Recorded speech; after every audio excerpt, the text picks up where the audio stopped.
Aujourd'hui, on parle d'un sujet qui fait beaucoup de parler de lui en ce moment, l'aspartame et la fameuse pétition lancée par l'application Yuka pour le faire interdire en Europe. L'aspartame, ce fameux édulcorant, est-il vraiment un danger pour notre santé et pourquoi Yuka veut absolument qu'il soit banni? Je vais décortiquer tout ça avec vous aujourd'hui et je vais m'appuyer sur les dernières recherches scientifiques pour faire la lumière sur ce sujet.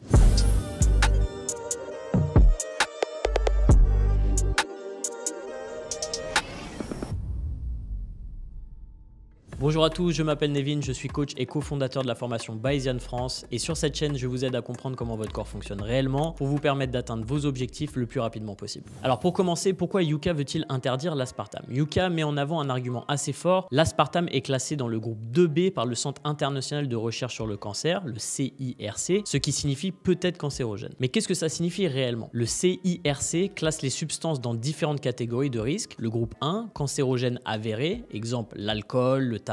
Le groupe 2A, probablement cancérogène, exemple la viande rouge transformée. Le groupe 2B, peut-être cancérogène, comme l'aspartame, mais aussi l'aloe vera et le kimchi par exemple. Le groupe 3, inclassable, comme le café. Et le groupe 4, probablement cancérogène. L'aspartame se trouve donc dans le groupe 2B, c'est-à-dire qu'il y a des preuves limitées, voire insuffisantes pour conclure à un risque réel. On parle donc d'un risque très faible, contrairement à des substances comme le tabac ou l'alcool qui sont bien plus dangereux et qui sont eux des substances cancérogènes avérées. Mais alors, faut-il interdire l'aloe vera et le kimchi avant l'alcool et le tabac? C'est une question qu'il faut se poser. Si l'aspartame se retrouve dans le même panier que le kimchi, ce n'est pas vraiment un argument pour paniquer, clairement. Passons maintenant aux recherches scientifiques. Est-ce que l'aspartame est vraiment dangereux pour la santé? L'aspartame est l'un des édulcorants les plus étudiés. Il est utilisé depuis des décennies et de nombreuses agences sanitaires à travers le monde, comme l'EFSA, European Food Safety Authority, ont confirmé que sa consommation est sans danger lorsqu'elle respecte les doses journalières admissibles, la DJA, que vous pouvez retrouver sur plein de produits. En termes de toxicité, la DJA pour l'aspartame est de 40 mg par kilo de poids de corps. Cela signifie qu'une personne de 60 kg pourrait théoriquement boire 20 canettes de Coca Zéro par jour sans risque pour sa santé. Imaginez, 20 canettes, ça fait quand même beaucoup et il y a peu de gens qui consomment ce genre de choses par jour. Et encore, même avec une telle consommation, vous seriez loin des limites journalières. La réalité, c'est que la majeure partie des gens consomment bien en dessous de cette dose. En France, même les plus grands consommateurs d'aspartame n'atteignent que 40% de cette DJA, ce qui montre qu'il n'y a pas de danger pour la santé en général. Le problème, c'est qu'on parle souvent de ce qui pourrait être un danger, mais on ne parle pas des doses nécessaires pour que cela devienne réellement problématique. Il faut des quantités extrêmes pour que l'aspartame ait un effet nocif. Prenez par exemple la vitamine C, le paracétamol ou l'eau, qui sont aussi des substances qui, consommées en trop grande quantité, peuvent être toxiques. Tout est une question de dose, comme le disait le célèbre médecin Paracels. Tout est poison, rien n'est poison, ce qui fait le poison, c'est la dose. Passons maintenant à un autre argument. Est-ce que l'aspartame ruine votre cœur et quels sont les risques cardiovasculaires? On entend souvent dire qu'il y a un risque accru des maladies cardiovasculaires si on consomme trop d'aspartame. Encore une fois, il y a des études observationnelles qui nous disent que la consommation d'aspartame pourrait être liée à un risque plus élevé de maladies cardiaques, d'AVC et même d'hypertension. Mais, et c'est important, ces études n'ont pas fait de distinction claire sur les autres facteurs de risque comme l'obésité, l'hypertension, le tabagisme ou même la sédentarité. À ce propos, les chercheurs de l'étude Nutrinet Santé ont observé que parmi les faibles consommateurs d'aspartame, il y avait plus de risques de maladies cardiovasculaires. Attendez, c'est pas si simple. Ce n'est pas parce que vous mangez plus d'aspartame que vous avez un cœur en mauvaise santé. Il y a aussi des facteurs comme l'alimentation, l'activité physique, voire même le stress qui jouent un rôle. C'est ce qu'on appelle la causalité inversée. Ce n'est pas l'aspartame qui vous rend malade, c'est que les gens à risque de maladies cardiovasculaires ont tendance à chercher à remplacer les sucres par des édulcorants parce qu'ils sont déjà en mauvaise santé. La causalité inverse est un phénomène fondamental dans la recherche épidémiologique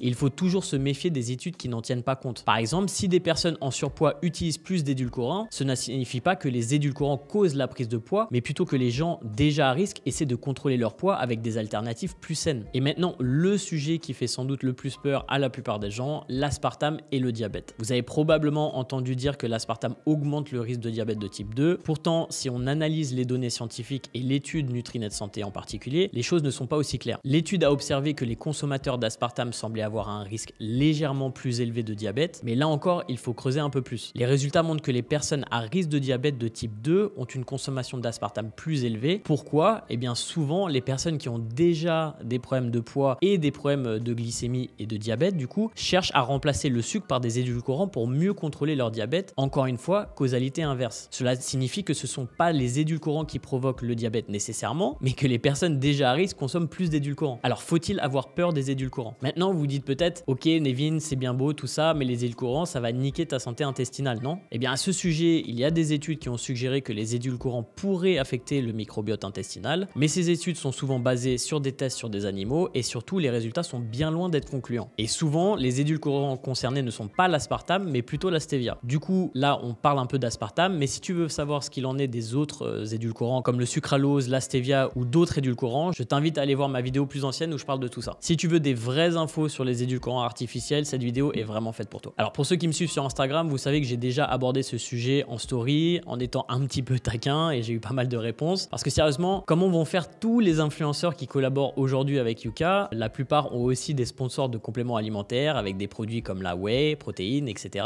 qui contiennent beaucoup d'aspartame. Si Yuka réussit son coup et fait interdire l'aspartame en Europe, la moitié des produits qu'il propose vont devoir disparaître de leur étagère malheureusement. Et ça m'avait bien fait rigoler quand même. Et il y avait aussi la cofondatrice de Yuka qui semble un peu confuse sur certains points. Elle a récemment suggéré sur Instagram que la consommation d'aspartame pouvait provoquer des libérations d'insuline et modifier la régulation du glucose, ce qui n'est pas du tout visible dans les recherches actuelles. C'est une idée qui semble plus relever de la croyance que de la science, puisque les études n'ont jamais démontré un tel effet. Pourquoi est-ce que tant de gens ont peur des édulcorants alors qu'il n'y a pas de raison scientifique à le faire? La réponse réside souvent dans la manière dont l'information est relayée. Les médias aiment bien vendre du sensationnalisme. Une étude qui dit l'aspartame est dangereuse, vous allez tous mourir, aura bien plus d'impact qu'une étude qui montre qu'il est sans danger. Vous avez remarqué, on parle toujours des risques, mais jamais des études qui montrent que c'est sûr, parce que ça fait pas vendre. Pour résumer, l'aspartame, en respectant les doses journalières admissibles, est parfaitement sans danger pour la santé. La peur autour de cet édulcorant vient en grande partie de la désinformation et de la peur du chimique. Honnêtement, j'ai du mal à comprendre toute cette haine autour de l'aspartame. Il faut se rappeler que personne ne vous oblige à en consommer. Si tu as peur de consommer de l'aspartame, ne le fais pas. Mais j'espère que tu as supprimé tous les autres éléments de la liste également, c'est-à-dire le tabac, l'alcool et potentiellement d'autres choses dans les catégories 1 et 2 avant de t'attaquer à l'aspartame. C'est un peu comme une religion pour certains. Les gens se battent contre l'aspartame comme si c'était le diable. Et du coup, la question que je me pose, c'est pourquoi vouloir l'interdire à tous alors que l'on vend toujours de l'alcool et du tabac dans le commerce, qui sont eux des dangers bien plus réels. Je trouve ça un peu hypocrite, non? Comment vont faire les diabétiques qui eux n'ont pas le choix à utiliser des édulcorants? Donc si vous aimez ajouter un petit goût sucré sans calories à vos boissons, vous pouvez continuer à consommer des produits comme le Coca Zéro sans souci. Il n'y a aucune raison de craindre l'aspartame si vous respectez les doses recommandées. Pour ceux qui veulent en savoir plus sur la science de la nutrition et des édulcorants, sachez que nous avons un chapitre complet sur ce sujet dans notre formation Bayesian. Vous pouvez consulter les détails dans la description de cette vidéo. Si vous avez trouvé cette vidéo utile et que vous voulez d'autres vidéos basées sur des faits scientifiques, n'oubliez pas de vous abonner et de cliquer sur la cloche des notifications pour ne rien manquer. Merci d'avoir regardé et je vous retrouve très vite pour une nouvelle vidéo. Ciao!